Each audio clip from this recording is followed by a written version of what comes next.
शिक्षा का चरम स्तर होता है परीक्षा। यही परीक्षा व्यक्ति को उनके जीवन की अनेकों कठिनाइयों से उभरने का बल प्रदान करती है। एक ऐसी ही परीक्षा महादेव के अवतार नंदी के समक्ष भी आने वाली थी।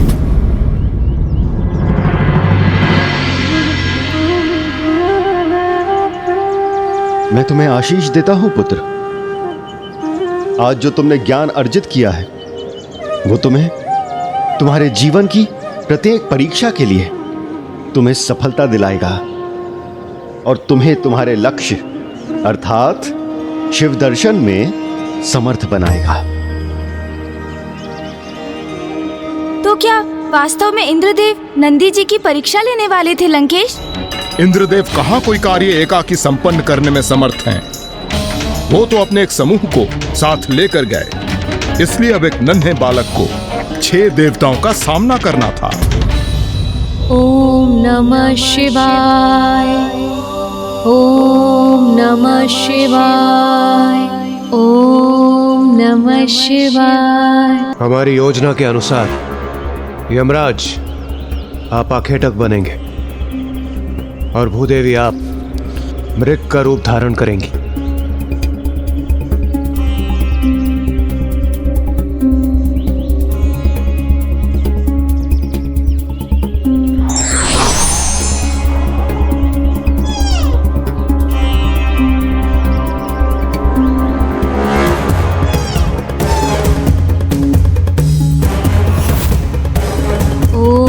नमः शिवाय, ओम नमः शिवाय।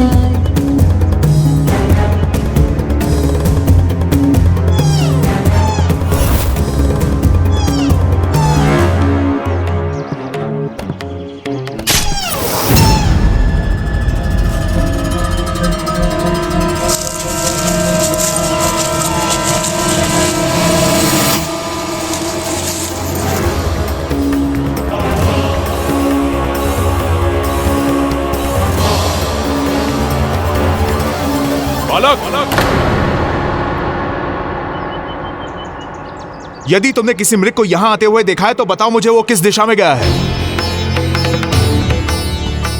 यदि मैंने इन्हें उस मृग के विषय में सत्य कहा तो ये उस लाचार मृग को बंदी बना लेंगे और उसके उपरांत ज्ञात नहीं उसके साथ कैसा अत्याचार करेंगे। किंतु यदि मैंने असत्य कहा तो वो भी धर्म के विपरीत होगा। मुझ पर असत्य वचन कहने का दोष लगेगा। किस विचार में डूबे हो बालक? मेरे प्रश्न का शीघ्र उत्तर दो। कहां है वो मृग? इस प्रकार मेरे समक्ष क्यों स्थित हो गए हो?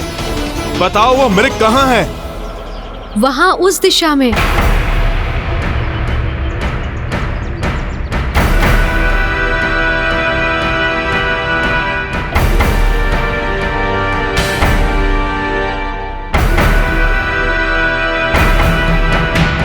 मैंने जैसे सोचा था बालक नंदी ने बिल्कुल वैसे ही किया। उसने यमराज से असत्य कहा।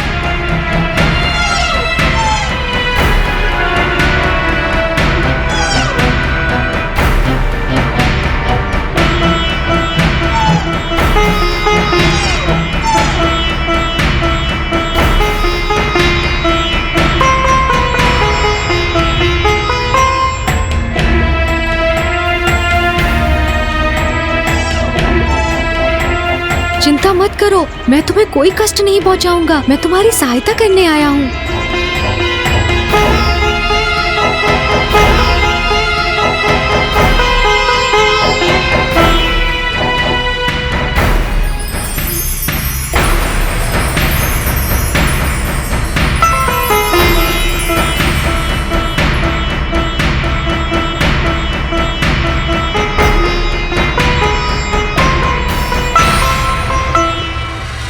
तो तुमने असत्य कहा मुझसे।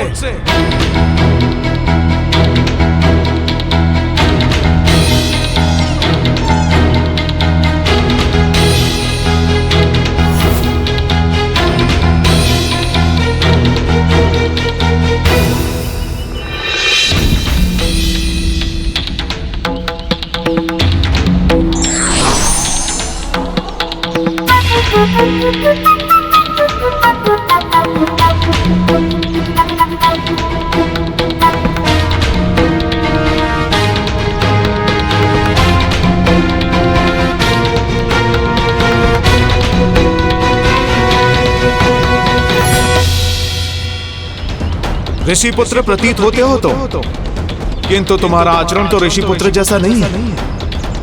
अपनी जिह्वा पे असत्य धारण करते हो तुम।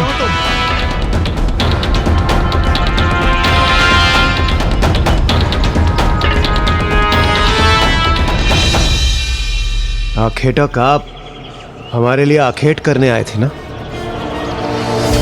तो फिर यहां आप इस कोमल बालक पर क्रोधित क्यों हो रहे हैं? आप जिसे कोमल बालक पुकार रहे हैं ना राजन, वो मिथ्या वचन कहने वाला कपटी और अधर्मी बालक है। असत्य तो आप कह रहे हैं आखेटक महोदय, मैंने कोई अधर्म नहीं किया। देखिए देखिए, पुनः असत्य कह रहा है ये बालक। मैं तो आखेट रूपी मृग के पीछे पीछे यहां आया था, किंतु इसी ने मुझे भ्रमित कर दिया, दूसरी दिशा में भेज दिया, जबकि यह मृग इसी के साथ यहीं था। बालक, तुम ऋषि पुत्र हो और असत्य कहने से पहले तुमने तनिक भी संकोच नहीं किए। प्रतीत होता है तुम्हारे गुरु ने तुम्हारी शिक्षा में तुम्हें अधर्म का पाठ सिखाया है। किसी निर्दोष जीव की रक्षा के लिए कहा गया असत्य अधर्म नहीं, अपितु धर्म होता है, क्योंकि धर्म कर्म से तो प्राणियों की रक्षा होती है। इसीलिए ऐसा सत्य जिससे किसी प्राणी को हानि पहुँचे वो भी अधर्म ही है।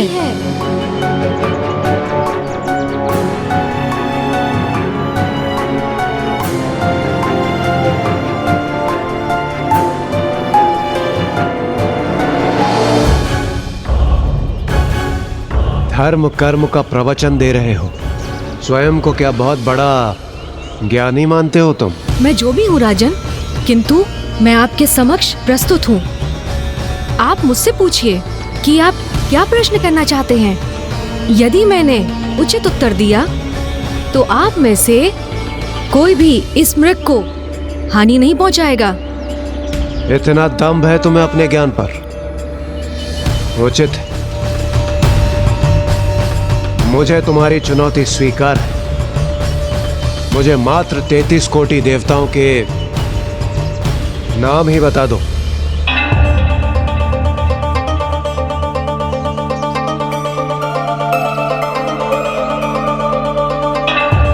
क्या हुआ बालक, मेरे प्रश्न का श्रवण होते ही तुम अपना समस्त ज्ञान भूल गए? तुम्हारे ज्ञान का अहंकार छिन्न भिन्न हो गया? संस्कृत भाषा में कोटि शब्द के 2 अर्थ होते हैं। प्रथम करोड़, जो एक संख्या को इंगित करता है, और अधिकांश मनुष्यों को इस शब्द का यही एक अर्थ ज्ञात है। किंतु कोटि शब्द का दूसरा अर्थ है श्रेष्ठ प्रकार, जो देवताओं के संदर्भ में अधिक मान्य है। इसलिए 33 कोटि देवताओं का अर्थ 33 करोड़ नहीं, अपितु 33 श्रेष्ठतम देवताओं से संबंध रखता है। इसलिए आपके प्रश्न का उत्तर है राजन, 33 कोटि देवता, जिसमें 12 आदित्य, 8 वसु, 11 रुद्र, 1 इंद्र, 1 प्रजापति एवं 2 अश्विनी कुमार, जिनकी संख्या का संयोग हुआ 33।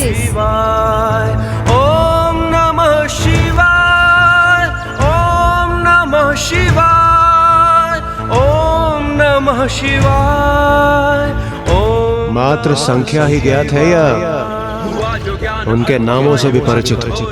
12 आदित्य इस प्रकार हैं: अंशुमान, आर्यमान, इंद्र, त्वष्टा, धातु, पर्जन्य, पूषा, भग, मित्र, वरुण, विवस्वान एवं विष्णु।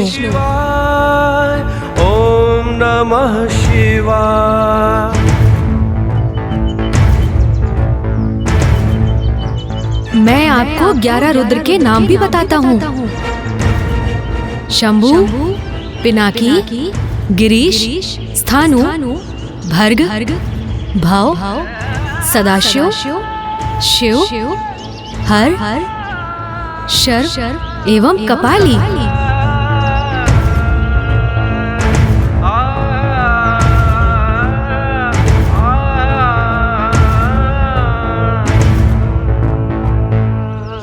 मात्र नाम कंठस्थ कर लेने से कोई परम ज्ञानी नहीं बन जाता बालक। तो फिर आप अपने अन्य प्रश्न भी पूछ लीजिए, जिनका आप उचित उत्तर पाकर संतुष्ट होंगे।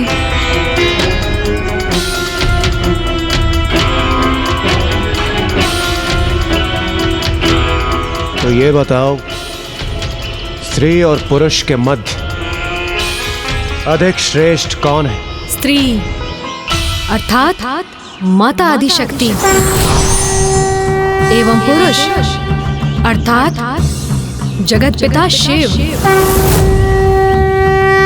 संसार की उत्पत्ति में दोनों का ही समान योगदान था, इसीलिए दोनों ही श्रेष्ठ हैं। किंतु यदि इन दोनों में से किसी एक को श्रेष्ठता प्रदान करना अनिवार्य है तो मैं स्त्री को ही श्रेष्ठ कहूंगा, क्योंकि वो तो पुरुष को भी जन्म देती है।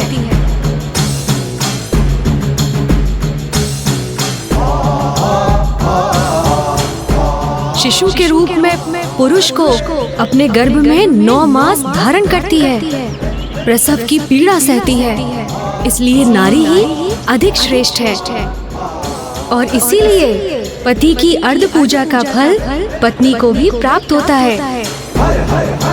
समस्त देवताओं को माता के गर्भ से ही जन्म लेना होता है।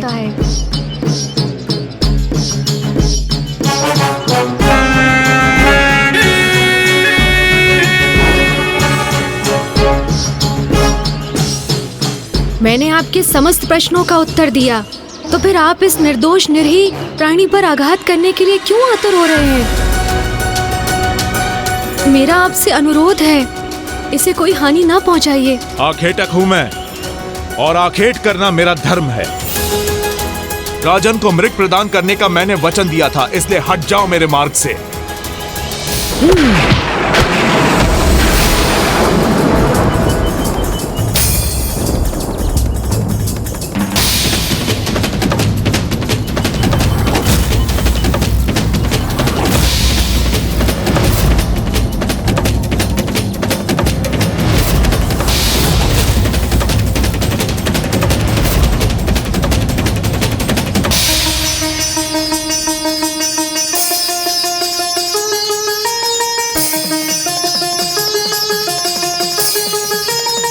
आप सभी भले ही अपने वचन से हट जाएं, किंतु मैंने इस निर्दोष जीव को शरण दी है, इसलिए अब ये मेरा शरणागत है।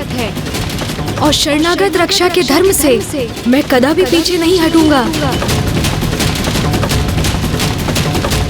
अबोध बालक, हम 5 हैं और तुम मात्र 1, और फिर भी तुम इतना दुस्साहस कर रहे हो। जिसे आप दुस्साहस कह रहे हैं वो तो मेरी धर्मपरायणता है, और ये मेरी चुनौती है कि मैं आप सभी की संयुक्त शक्ति के समक्ष अडिग रहकर धर्म का पालन करूंगा।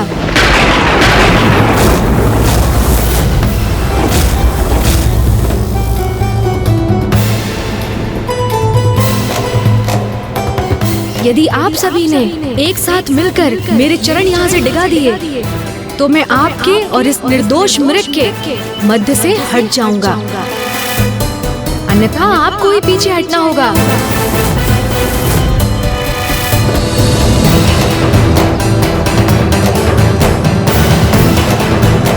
कहीं देवताओं को चुनौती देकर नंदी ने कोई भूल तो नहीं कर दी?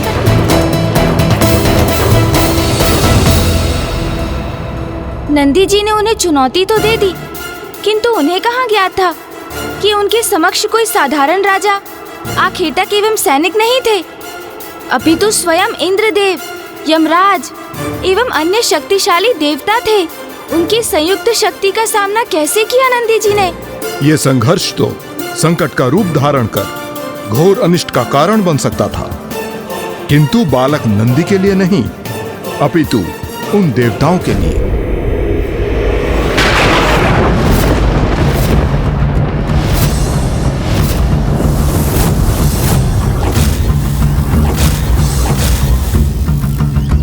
मैं आपको एक बार पुनः स्पष्ट कर दूं, यदि आपको ये मृग चाहिए तो आपको मेरे चरण इस स्थान से डिगाने में सफलता प्राप्त करनी होगी। तभी आपको इस मृग को अपने साथ ले जाने की अनुमति होगी, अन्यथा इसे भूलकर लौटना होगा यहाँ से।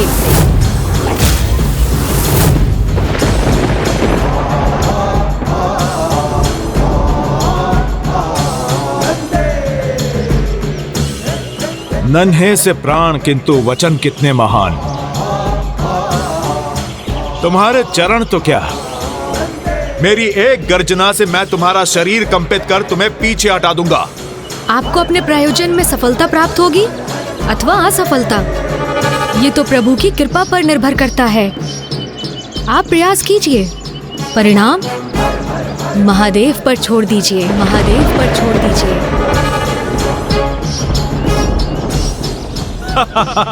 मेरे समक्ष तो महायोद्धा भी भयभीत हो जाते हैं। तुम तो एक नीरे बालक हो। देवराज, दोनों में भला क्या समानता है? एक छोटा सा बालक कैसे स्थिर रह सकेगा यमराज के समक्ष? साहस अहंकार में नहीं, हृदय में होता है वायुदेव, और ये इस बालक को समझना होगा। मात्र साहस दिखाने से वास्तविकता बदल नहीं जाती। यमराज के समक्ष होकर भी इस बालक को तनिक भी चिंता नहीं है।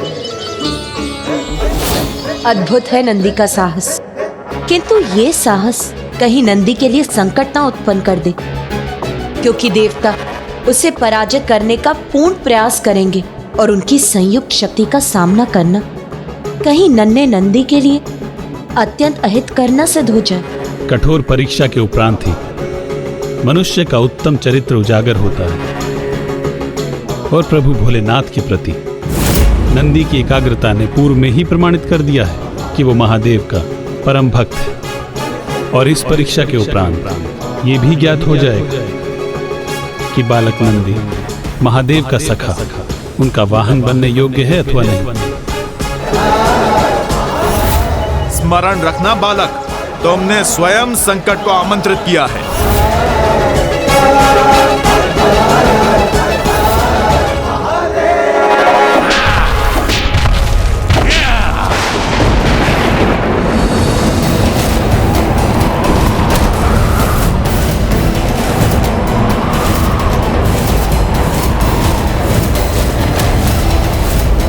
आश्चर्य, मेरी गर्जना से उत्पन्न शक्ति प्रवाह से मैं इस बालक को इसके स्थान से तनिक भी नहीं डिगा सका,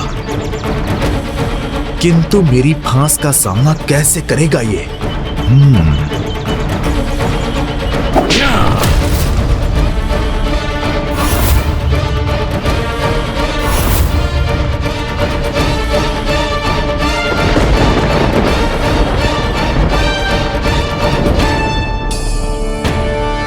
जैसे ही यमराज अपना फांस खींचेंगे, उसी क्षण ये बालक नीचे गिरेगा। यमराज की फांस इसे अवश्य पराजित करेगी। एक निरीह बालक की कितनी कठोर परीक्षा! क्या ये उचित है देवराज? किंतु इसकी कठिन परीक्षा लेने पर हमें ये ज्ञात होगा, ये महादेव के सखा एवं वाहन बनने योग्य हैं अथवा नहीं।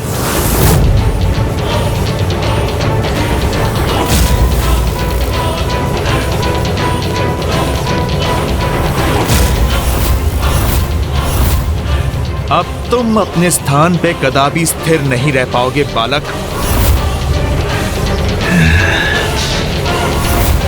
ओम नमः शिवाय, ओम नमः शिवाय, ओम नमः शिवाय, ओम नमः शिवाय, ओम नमः शिवाय, ओम नमः शिवाय, ओम नमः शिवाय। ये कैसे संभव है? ओम नमः शिवाय। यमराज उसे खींचकर उसे गिरा भी नहीं सके, अपनी शक्ति से उसे क्षति भी नहीं पहुंचा सके। वो देवी पार्वती, जगत पिता की लीला अद्भुत है, अनूठी है। उनके अनुसार जो भी होता है उचित होता है, और अभी नंदी की परीक्षा संपन्न नहीं हुई है। ओम नमः शिवाय।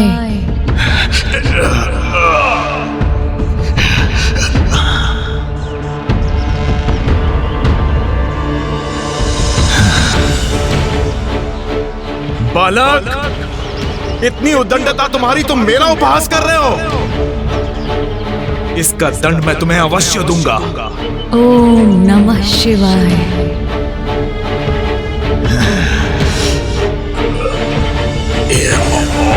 ओम नमः शिवाय।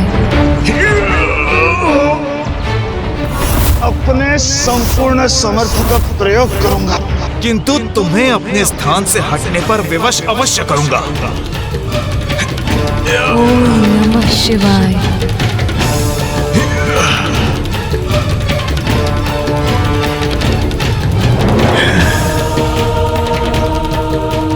दुस्साहसी बालक, हमारी संयुक्त शक्ति के समक्ष एक क्षण भी नहीं रुक सकते तुम।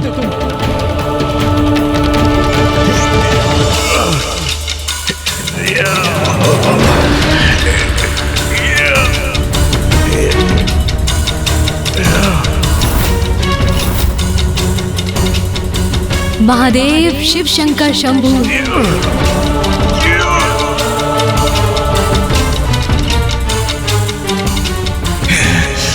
अग्निदेव, वरुण देव, अब दोनों के भी आगे बढ़ने का समय आ गया है। नहीं बहन पार्वती, इस परीक्षा को हम तब तक नहीं रोक सकते जब तक बालक नंदी प्रभु का सानिध्य प्राप्त करने हेतु स्वयं को प्रमाणित नहीं कर देता। किंतु लंकेश, देवगण नंदी जी की इतनी कठोर परीक्षा क्यों ले रहे थे? इंद्रदेव अपने स्वभाव से विवश थे और बालक नंदी से उस संघर्ष में वो तो भूल ही गए थे कि वो किसकी परीक्षा लेने आए हैं। सावधान बालक, अब तुम्हारी पराजय निश्चित है। बालक, तुम्हारा हट और अहंकार भंग करेंगे हम।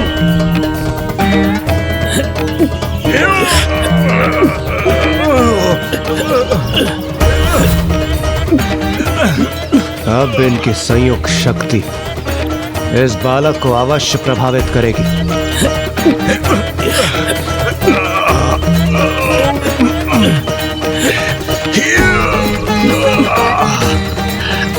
महादेव, शिव शंकर शंभु।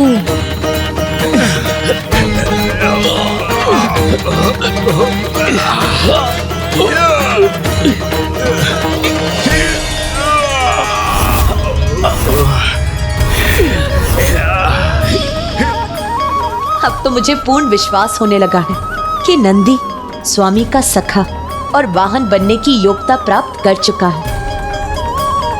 श्री हरि नारायण की ये मंद मुस्कान क्या संकेत दे रही है?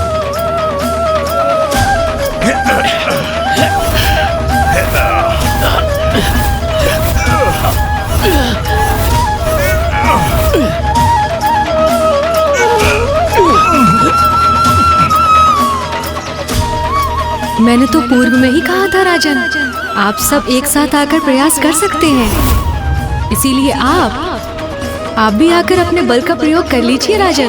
बालक, इतना दंभ तुम्हारा, जो तुम मुझे चुनौती दे रहे हो, तो फिर इसका परिणाम भुगतने के लिए तैयार हो जाओ।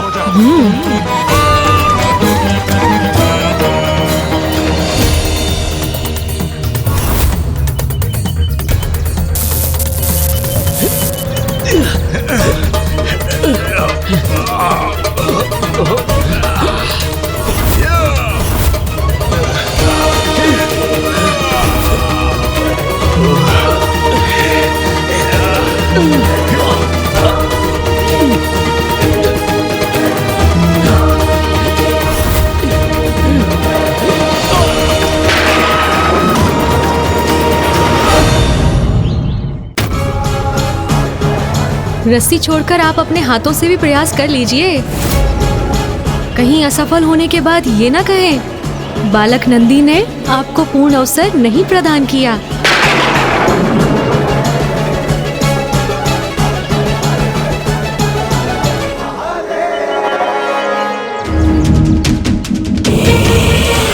यही चाहते हो ना तुम बालक?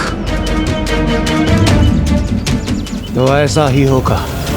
तुम्हारी पराजय निश्चित होगी और वो मृग जिसकी तुम रक्षा कर रहे हो उस पर भी हमारा अधिकार होगा।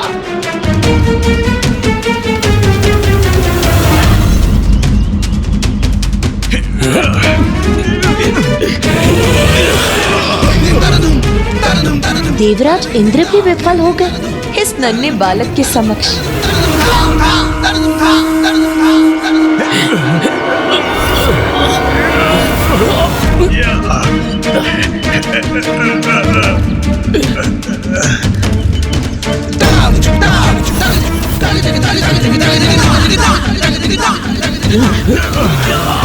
महादेव शिव शंकर शंभू, महादेव शिव शंकर शंभू।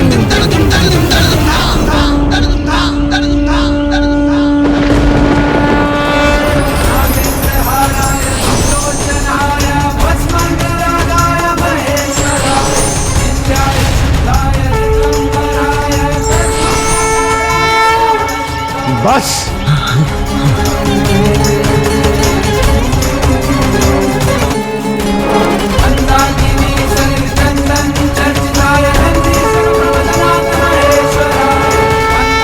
प्रणाम महादेव।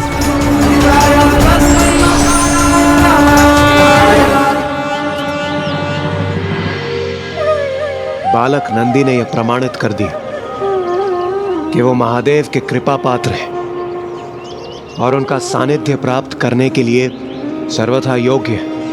ये तो हम ही हैं जो उनकी परीक्षा लेने के योग्य नहीं है।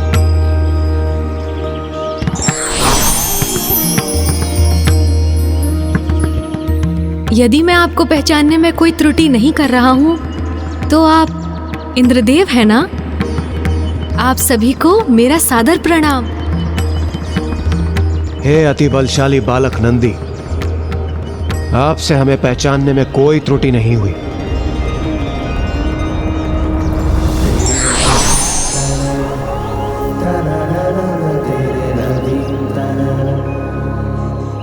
और आप भूमि देवी है ना? अब समझ में आया मुझे। आप सभी मेरी परीक्षा लेने आए थे ना? मुझे क्षमा कीजिए कि मैंने आप सभी को अपने चरण थामने के लिए प्रेरित किया। आपको क्षमा याचना करने की तनिक भी आवश्यकता नहीं। ये तो केवल आपकी परीक्षा का भाग था जिसमें आपने संपूर्ण बल और साहस के साथ स्वयं को सर्वश्रेष्ठ सिद्ध किया है और हमें भी अत्यंत प्रभावित किया है आपने। आप सर्वथा महान हैं नंदी जी, और ये आपकी धर्म शक्ति का ही प्रभाव है कि हमारे समस्त प्रयासों के उपरांत भी आप अपने स्थान पर अडिग रहे। सत्य है, आप श्रेष्ठ धर्मज्ञ हैं, धर्म के ही अवतार हैं। हम आपको आशीर्वाद देते हैं। आज से आप धर्मज्ञ नंदी के नाम से विख्यात होंगे। नंदी के नाम से विख्यात होंगे। नंदी के नाम से धर्मज्ञ नंदी के नाम से विख्यात होंगे। धर्मज्ञ नंदी के नाम से विख्यात होंगे।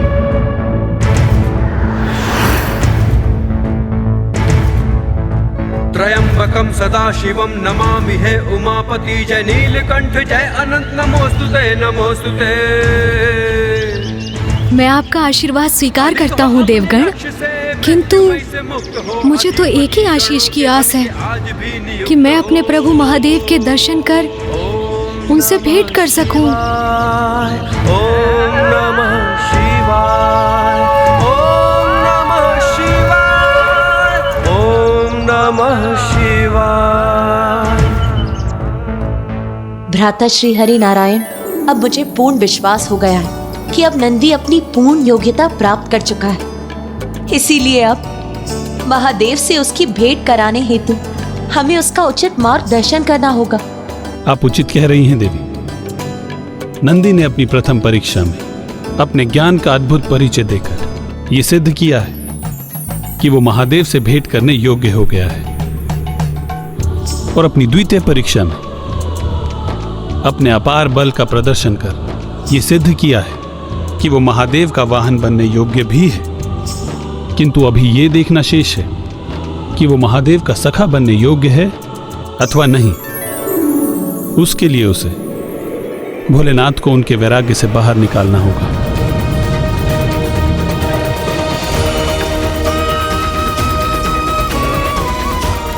ये नंदी की अंतिम चुनौती, अंतिम परीक्षा होगी और उसमें सफल होकर अपने सखा को पुनः उसके गृह लौटने के लिए प्रेरित कर अपने धर्म का निर्वाह करेगा और ये प्रमाणित करेगा कि वो जगत पिता का सखा बनने के योग्य भी है। किंतु ऐसा कैसे कर सकेगा वो? आप चिंता न कीजिए देवी, स्वयं देवराज इंद्र उनका मार्गदर्शन कर उन्हें उचित पथ पर लाएंगे। और इस प्रकार इंद्रदेव के मार्गदर्शन पर नंदी उस घोर तपस्या में लीन हो गए, जिसका उद्देश्य उनकी अंतिम परीक्षा के रूप में महादेव को उनके वैराग्य से बाहर लेकर आना था। ज्ञान अल्प आयु तब किया अमरता का था पाया वर शिव जी जो प्रसन्न हुए।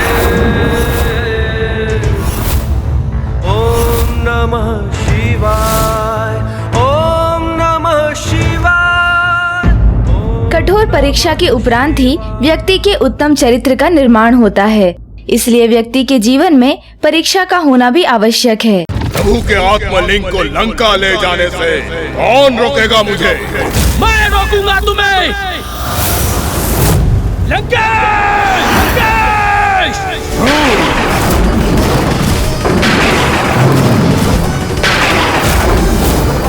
ये कैसी विकट स्थिति उत्पन्न हो गई है।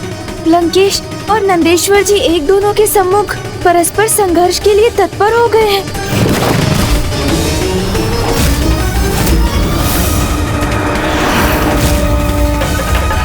मुझे इन्हें रोकना होगा, अन्यथा बहुत बड़ा अनर्थ हो जाएगा। कैसे रोकूं इन्हें मैं? नंदी जी इतनी सहजता से कदापि शांत नहीं होंगे, इसलिए मुझे ही शीघ्रता कर कोई युक्ति सोचनी होगी। मैं प्रभु शिव शंकर शंभू का परम भक्त हूँ। प्रभु की कृपा से अत्यंत बलशाली हूँ मैं, इसलिए आप मुझे विवश करेंगे तो मैं तनिक भी संकोच नहीं करूँगा अपने बल का प्रयोग करने में। नंदी जी, मुझे इस प्रकार की चुनौती देना तुम्हारे अहंकार का परिणाम है रावण, और तुम्हारे इस अहंकार को नष्ट करने में मैं तनिक भी संकोच नहीं करूंगा।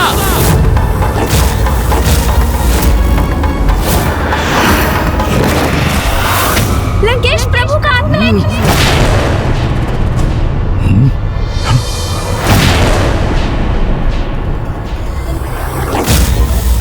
आत्मलिंग? क्या हुआ है आत्मलिंग को?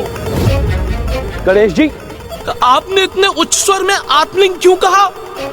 नंदी जी, आत्मलिंग आपके समक्ष है, दशानन के हाथों में है, फिर भी आप इन पर आक्रमण करने जा रहे हैं। और लंकेश, आप भी तो अपने विवेक का उपयोग कीजिए। इस प्रकार प्रभु के आत्मलिंग को अपने हाथों में थामकर आप युद्ध करना चाहते हैं, और आप अपने इस अनुचित कृत्य से अपने प्रभु का अपमान स्वीकार करेंगे? नहीं, मैं इस अहंकारी लंकेश को, प्रभु के आत्मलिंग को कदापि नहीं ले जाने दूंगा। मुझे अपने प्रभु के आत्मलिंग को ले जाने से कोई नहीं रोक सकता। वानर, ये क्या कर रहे हैं आप दोनों? इतने उत्तेजित क्यों हो रहे हैं? थोड़ा धैर्य धारण कीजिए। मैं जो कहना चाहता हूँ तनिक उसे सुनने की कृपा कीजिए। मुझे आपकी चिंता ज्ञात है नंदी जी कि पिताश्री के आत्मलिंग को लंका पहुँचाने से लंका में ही शिव धाम स्थापित हो जाएगा, किंतु लंकेश को तो स्वयं प्रभु ने ही अपना आत्मलिंग प्रदान किया है। इसलिए इस प्रकार संघर्ष कर उन्हें छीनकर प्राप्त करना तो महादेव का अपमान होगा ना?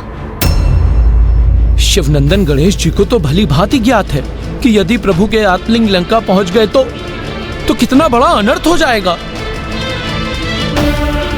और आपको तो ये भली भांति ज्ञात है कि लंकेश ने कितनी घोर तपस्या की है। वरदान स्वरूप उन्होंने प्रभु के आत्मलिंग को उनसे प्राप्त किया है। अब ये आत्मलिंग को लंका ले जाकर स्थापित करें अथवा लंका के मार्ग में ही स्थापित कर दें, ये तो इन्हीं की इच्छा पर निर्भर करता है ना नंदी जी। और अब इनकी इच्छा को पूर्ण करने से इन्हें कोई कैसे रोक सकता है? गौरी पुत्र, आपने सर्वथा उचित कहा। मैं प्रभु के आत्मलिंग को कहाँ स्थित करता हूँ, ये मेरी इच्छा पर निर्भर करता है। और लंकेश प्रभु के आत्मलिंग को यहाँ तक लेकर आए तो उसमें इनका दोष नहीं है। दोष तो आप सभी शिवगणों का है, क्योंकि श्रृंगी जी, भृंगी जी, बेताल जी, पिशाच जी एवं देवगण आदि ने इन्हें रोकने का प्रयास तो किया ही नहीं। इसीलिए अब इनसे संघर्ष कर इन्हें रोकने का प्रयास अनुचित होगा नंदी जी। और वैसे भी इनसे युद्ध कर इन्हें कहाँ रोका जा सकता है? और आप सभी यदि इन्हें रोकना ही चाहते हैं तो अपनी बुद्धि का प्रयोग कर किसी युक्ति से इन्हें रोकने का प्रयास करना चाहिए था ना। हाँ, अब जब उस समय सभी शिवगण कोई युक्ति सोच नहीं सके तो इसमें भला लंकेश का कहाँ, शिवगणों का ही दोष है ना। चतुर गणेशा। गौरी पुत्र जो कह रहे हैं उसे ध्यान से सुनिए और उनका सुझाव स्वीकार कीजिए, उसी में आपकी भलाई है। और यदि आप सभी लंकेश को रोकना ही चाहते हैं तो आप सभी एक साथ आकर अपनी बुद्धि से किसी युक्ति का निर्माण कर इन्हें रोक कर दिखाइए। किंतु वैसे मेरे विचार से अब लंकेश को रोकना किसी के लिए भी संभव नहीं। आपकी चतुराई तो अद्भुत है गणेश जी। लंकेश को तनिक आभास भी नहीं हुआ और आपने उनके ही समक्ष उन्हें रोकने का उपाय सुझा दिया। मैं अब यथाशीघ्र यहाँ से लौटूंगा और जैसा आपने कहा वैसा ही करूंगा। अभी भी यहाँ स्थित रहकर क्या विचार कर रहे हैं नंदी जी आप? गौरी पुत्र का सुझाव समझ नहीं आया क्या? लंकेश, आपसे महादेव के आत्मलिंग को छीनकर प्राप्त करने का प्रयास करना तो स्वयं महादेव का अपमान करना होगा ना। इसलिए मैं स्वयं आपके मार्ग से हट रहा हूँ। आइए आइए, जाइए जाइए, आप जाइए।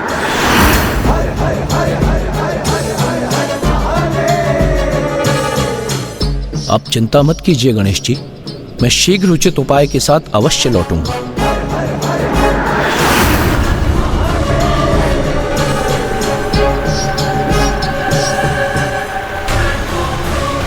भीरू बनकर कहाँ छुपे बैठे हैं आप सभी?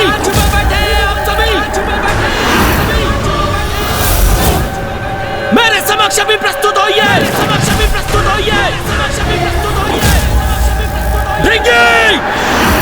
तुमने पुकारा मुझे?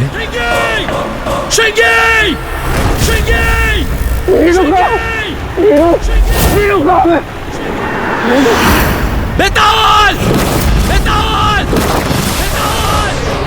पिशाच! हीरो नहीं हूँ मैं। तोतला! वीरू देते पुताला नंदी जी ने मुझे।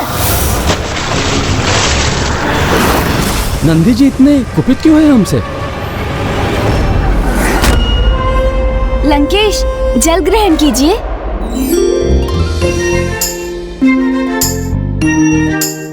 लंकेश, ये ज्ञात होने के उपरांत भी कि नंदी जी स्वयं प्रभु महादेव के अवतार हैं, आप उन्हें ईश्वर के रूप में स्वीकार क्यों नहीं करते? चतुर गणेशा। क्योंकि स्वयं शिव शंकर शंभू और उनके अंश में बहुत भेद है। क्योंकि उनके अंश तो नारायण भी हैं और ब्रह्मदेव भी, किंतु वो तब भी साक्षात शिव कहाँ, जो सर्वश्रेष्ठ हैं, परम ब्रह्म ईश्वर हैं, वो मेरे प्रभु शिव शंकर शंभू ही हैं, सर्वोच्च भगवान हैं। ये कैसी विडंबना है कि एक महान प्रभु भक्त भी अपनी अज्ञानतावश अपने ही ईश्वर को सर्वोच्च मानने की भूल कर बैठते हैं। वो ये भूल जाते हैं कि परम ब्रह्म ईश्वर एक ही है। वो भिन्न रूपों में प्रकट अवश्य होते हैं, इसलिए भक्त उन्हें अनेकों रूपों में पूजते हैं। किंतु अपने आराध्य को सर्वोच्च प्रमाणित करने के अनुचित प्रयास में वो संपूर्ण समाज में शांति के स्थान पर अशांति का विस्तार कर देते हैं। क्या हुआ गौरी पुत्र, किस विचार में डूब गए आप? मैं आपको स्पष्ट कर दूं, कुछ ऐसे मनुष्य भी हैं जो स्वयं को परमेश्वर घोषित कर देते हैं। कलयुग में तो ऐसे मनुष्य प्रत्येक प्रांत में प्रकट होंगे, किंतु ऐसे मनुष्यों को यह ज्ञात नहीं होता कि स्वयं को परम ईश्वर मानने का भ्रम रखने का कितना बड़ा दुष्परिणाम भुगतना पड़ सकता है उन्हें। और उसके प्रत्यक्ष प्रमाण हैं पितामह ब्रह्मदेव, जिनसे एक बार ऐसी ही भूल हुई थी। स्वयं को परम ब्रह्म घोषित कर स्वयं को सर्वश्रेष्ठ मान लिया था उन्होंने, और अपने इस अहंकार का बहुत बड़ा दंड प्राप्त हुआ था उन्हें, जिसका परिणाम तो हमारे समक्ष है।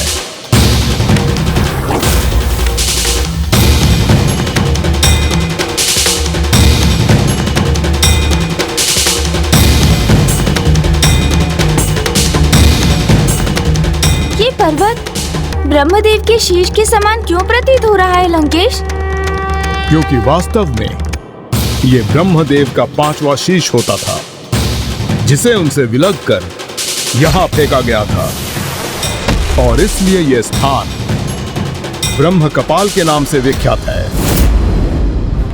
यही है प्रभु के अगले अवतार भैरव अवतार की कथा। ये घटनाक्रम तो तभी आरंभ हो गया था गौरी पुत्र, जब नारायण और ब्रह्मदेव प्रभु शिव शंकर शंभु से उत्पन्न हुए थे।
और सहस्त्रों वर्षों दोनों योग निद्रा में लीन रहे, और सर्वप्रथम पितामह ब्रह्मदेव की निद्रा भंग हुई तो वो उस दिव्य कमल के तने को देखकर, जिसका ना ही कोई आरंभ था और ना ही कोई अंत, वे अत्यंत अचंभित हुए और उनका कौतूहल जागृत हुआ। एकमात्र मैं ही हूं यहाँ, मेरे अतिरिक्त और किसी का भी अस्तित्व नहीं है। अर्थात एकमात्र मैं ही ईश्वर हूं, मैं ही परम ब्रह्म हूं।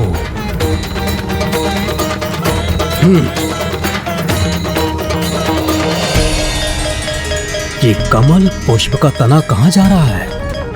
कहां है इसका आरंभ और कहां है इसका अंत?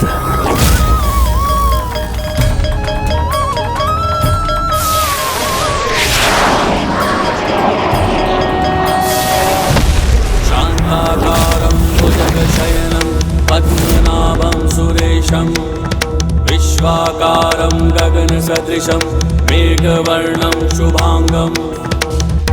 ये कौन है?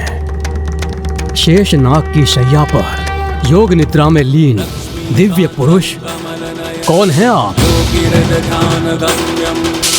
वंदे विष्णुं भवभयहरं सर्वलोकैकनाथं।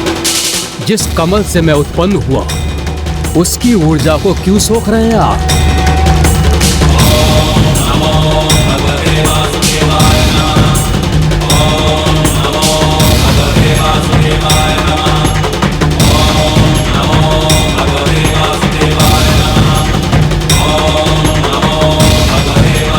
मैं आपके कमल की ऊर्जा नहीं सोख रहा, अपितु आपके इस कमल की उत्पत्ति मेरी नाभि से हुई है, अर्थात इस कमल का और इस कमल से उत्पन्न हुए आपका जन्मदाता मैं हूं। प्रतीत होता है आप स्वयं को मुझसे अधिक श्रेष्ठ प्रमाणित करने का प्रयास कर रहे हैं, किंतु आप भूल रहे हैं कि मैं ही परम ब्रह्म हूं। मैंने ही आपको सर्वप्रथम जागृत किया था और यह स्पष्ट है कि सृष्टि के समक्ष मेरा ही अस्तित्व सबसे पहले उजागर हुआ है। इसलिए हम दोनों में मैं ही श्रेष्ठ हूं, आप नहीं। मेरा तो यही विश्वास है, जो आधार प्रदान करता है वही श्रेष्ठ होता है, और आपका आधार तो मैं हूं, तो मैं श्रेष्ठ हुआ ना? आपका स्थान तो यहाँ नीचे है और मेरा स्थान वहां ऊपर अनंत ब्रह्मांड में, और उच्च स्थान उसी को प्राप्त होता है जो सर्वोच्च होता है। इसलिए सत्य तो यही है कि मैं आपसे अधिक श्रेष्ठ हूं, कि मैं आपसे अधिक श्रेष्ठ, कि मैं आपसे अधिक श्रेष्ठ, कि मैं आपसे अधिक श्रेष्ठ हूं।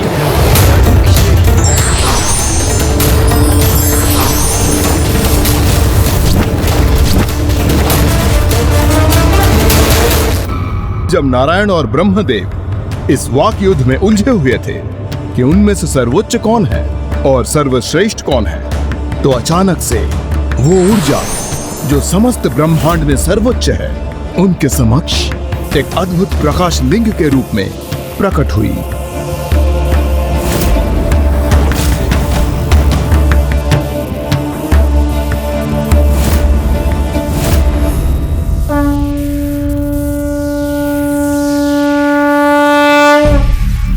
ये प्रकाश स्तंभ तो अनंत है।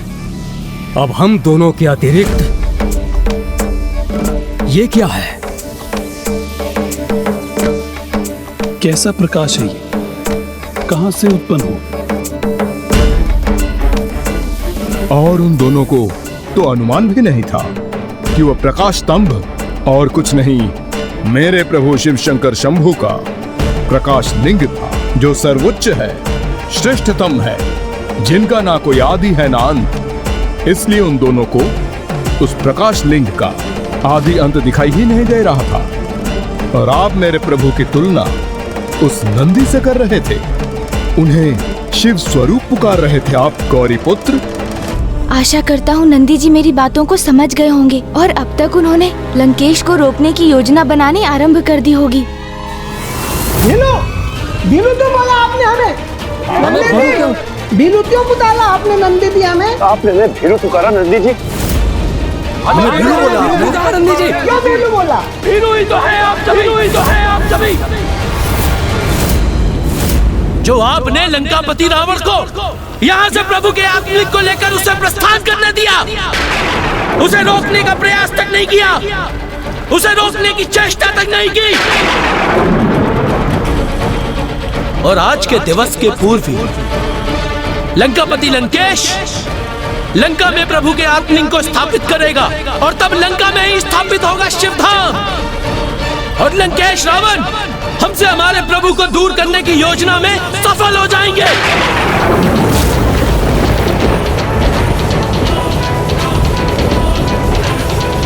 तब हुआ ये गौरी पुत्र कि नारायण और ब्रह्मदेव प्रभु के प्रकाश लिंग को देखकर स्तब्ध रह गए, और तभी एक आकाशवाणी हुई। हे पंचशीषधारी ब्रह्मदेव, आप सृष्टि की रचना के लिए प्रकट हुए हैं,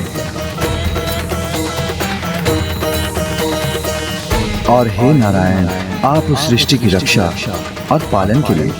किंतु आप दोनों कैसे अनुचित विवाद में उलझ गए हैं? बस यदि आप दोनों ये ज्ञात ही करना चाहते हैं कि आप दोनों में अधिक श्रेष्ठ कौन है, तो आप इस दिव्य प्रकाश स्तंभ की विपरीत छोर की ओर आगे बढ़िए, और दूसरे की तुलना में श्रेष्ठ वही होगा जो सर्वप्रथम इसके छोर तक पहुंचने में सक्षम होगा।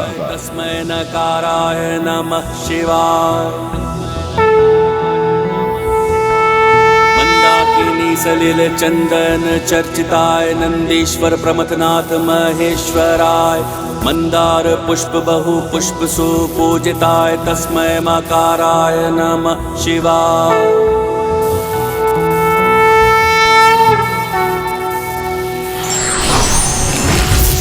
और फिर उस प्रतियोगिता में भाग लेने के लिए ब्रह्मा जी हंस पर आरूढ़ होकर ऊपर की ओर बढ़ते चले गए और विष्णु अपने वराह अवतार रूप में नीचे की ओर बढ़ते चले गए।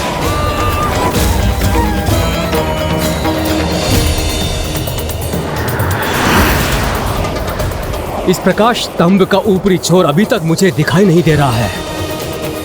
मुझे अपनी गति बढ़ानी होगी, क्योंकि इस स्पर्धा में यदि नारायण विजयी हो गए, ये मैं कदापि स्वीकार नहीं करूंगा।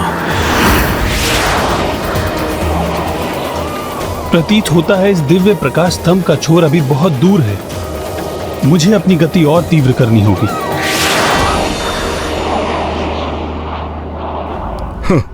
नारायण ने क्या रूप धारण किया है, एक वराह का। लंकेश, आप जिन वराह रूप का उपहास कर रहे हैं ना, मामा जी श्री हरि नारायण ने उसी रूप को धारण कर एक बार पृथ्वी की रक्षा की थी। जब हिरण्याक्ष के कारण संपूर्ण पृथ्वी संकट में आ गई थी, तब वराह रूप में मामा जी श्री हरि नारायण ने ही पृथ्वी को आधार दिया था। और उनका ये रूप तो सदा वंदनीय है, और इस रूप की वंदना करने वाले का प्रत्येक कष्ट सदा के लिए दूर हो जाता है। किंतु उस समय तो उनका स्वयं का कष्ट बढ़ता जा रहा था, क्योंकि प्रकाश स्तंभ के निचले छोर को ढूंढने के प्रयास में वो स्वयं उस प्रकाश से विचलित होते जा रहे थे। नारायण को तो यह भी ज्ञात नहीं था कि यदि वो गरुड़ का रूप भी धारण कर लेते, तो भी वो उस महाप्रकाश लिंग के छोर को ढूंढने में असमर्थ रहते। कदाचित फूफा जी ब्रह्मदेव के लिए भी यही सत्य होगा।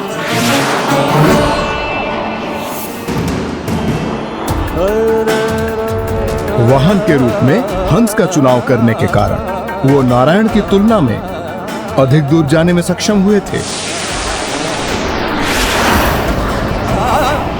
जैसे जैसे ब्रह्मदेव और ऊंचाई तक बढ़ रहे थे, उनका ऊपर जाना और भी कठिन होता जा रहा था। और दूसरी ओर नारायण ने तो उस दिव्य प्रकाश लिंग की महिमा को समझकर अपनी असफलता स्वीकार कर ली थी। प्रतीत होता है इस दिव्य प्रकाश स्तंभ का दूसरा छोर अभी बहुत दूर है। मुझे अपनी गति और तीव्र करनी होगी।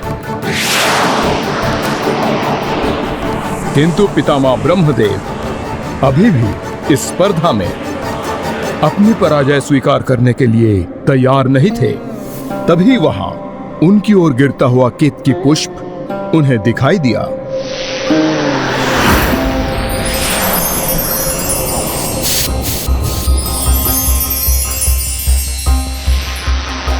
प्रतीत होता है कि इस प्रकाश स्तंभ का कोई अंतिम छोर नहीं है, किंतु यदि ये पुष्प भी साक्ष्य प्रस्तुत करे कि मैं ऊंचाई वाले छोर तक पहुंच चुका हूं, तो इस स्पर्धा में मेरी विजय प्रमाणित होगी।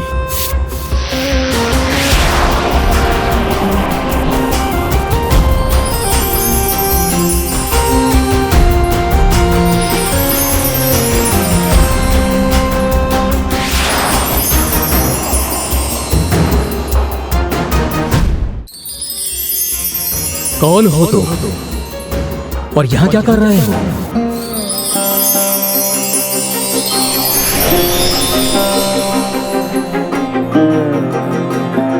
मैं केतकी पुष्प हूँ। जैसे ही मेरी उत्पत्ति हुई, इस प्रकाश स्तंभ से आकर्षित होकर मैं यहाँ उपस्थित हुई, क्योंकि मुझे आभास हुआ अपने रचयिता से मेरी भेंट यही होगी। मैं ब्रह्मदेव हूँ और मैं ही भविष्य में संपूर्ण सृष्टि की रचना करूंगा।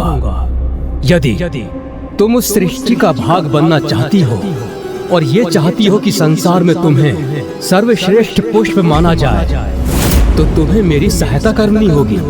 आपके इस प्रस्ताव के लिए आपको धन्यवाद। आप ही ने मुझे ढूंढा है, इसलिए मैं आपकी अवश्य सहायता करूंगी।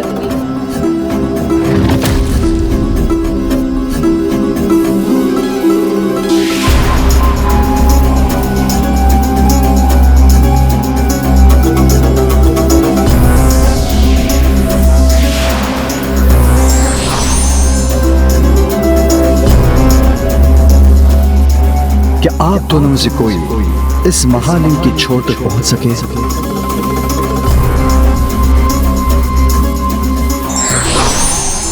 क्षमा कीजिए प्रभु, मैं इस दिव्य प्रकाश स्तंभ का अर्थात इस आत्मलिंग का आरंभ ढूंढने में असमर्थ रहा, किंतु मुझे पूर्ण विश्वास हो गया है कि ना ही मैं और ना ही ब्रह्मदेव, हम दोनों में से कोई भी श्रेष्ठ नहीं। हमसे कहीं अधिक श्रेष्ठ तो ये महालिंग है, जिसका न आदि है न अंत है। और किंतु इस प्रकाश स्तंभ के ऊपर का एक छोर मैं ढूंढने में सफल हो गया हूँ, इसलिए मैं ही सर्वश्रेष्ठ हूँ और सर्वोत्तम भी हूँ।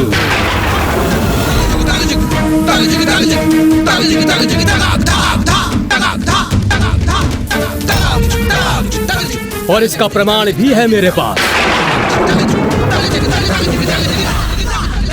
ये केतकी का पुष्प।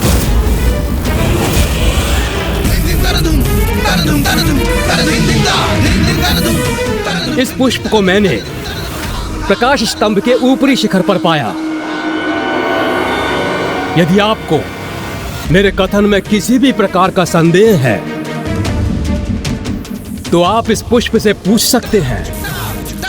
क्या ब्रह्मदेव सत्य कह रहे हैं केतकी पुष्प?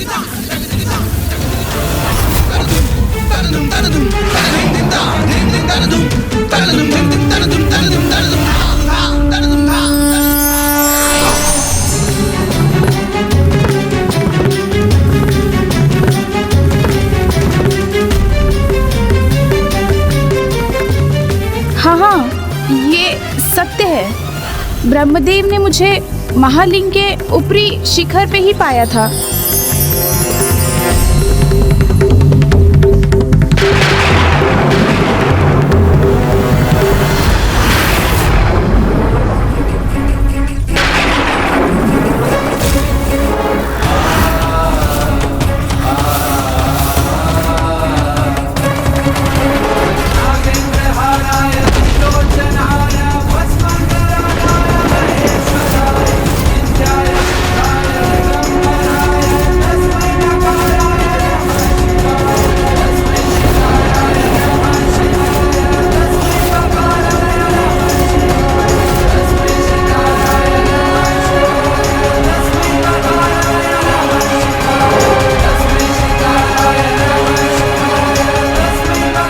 मुझे आपसे अपेक्षा नहीं थी, आपने वंचना की है। असत्य के आधार पर विजय प्राप्त करने का प्रयास किया है। इसलिए मैं शिव आपको शाप देता हूं कि आपके ही द्वारा रचित सृष्टि में आपकी ही पूजा नहीं होगी।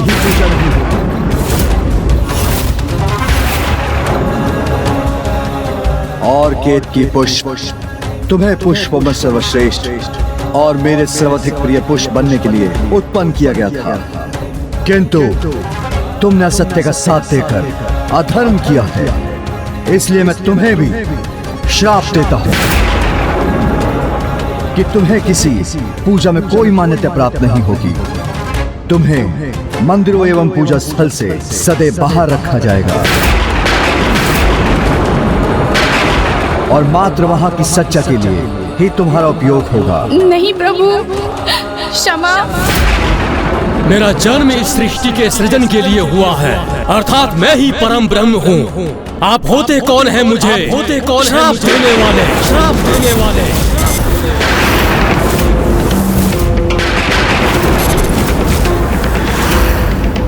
आपके अहंकार ने आपके विवेक को हर लिया है, इसलिए आप मुझे देखने में असमर्थ हो रहे हैं। मैंने ही आपको जीवन प्रदान किया है, इसलिए आपके अहंकार को नष्ट करना अत्यंत आवश्यक है।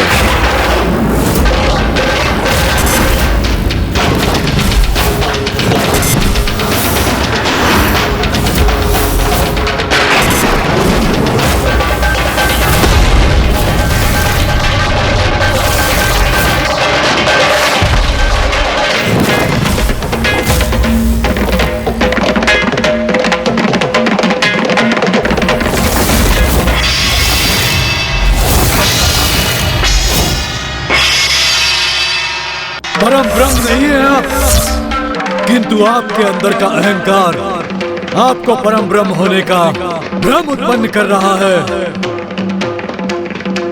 ऐसे अहंकार से परिपूर्ण एवं असत्य वचन बोलने वाले आपके पंचम शीश को दंड भुगतना ही होगा।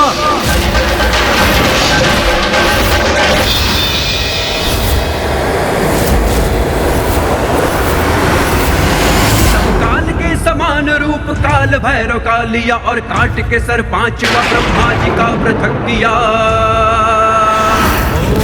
नमः शिवाय, ओम नमः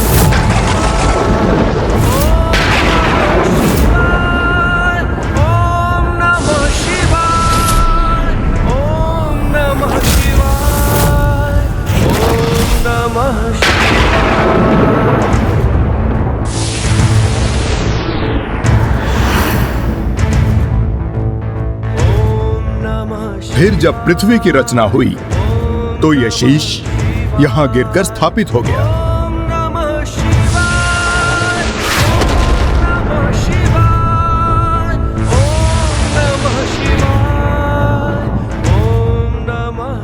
किंतु लंकेश, जहाँ तक मैं समझ सका हूँ, महादेव की महानता मात्र इतनी ही नहीं थी कि उन्होंने भैरव अवतार लेकर ब्रह्मदेव को उनके अहंकार से मुक्त किया, अपितु उनकी महानता तो इसमें भी थी ना कि ये ज्ञात होते हुए भी कि उन्होंने ऐसा किया कि ब्रह्मदेव का शीश उनके शरीर से विलग करने के लिए उन पर ब्रह्म हत्या का दोष लगेगा।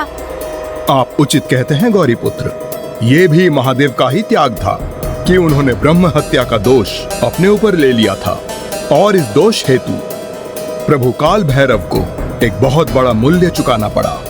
क्या हुआ था लंकेश, और कैसे उन्हें इसका भारी मूल्य चुकाना पड़ा?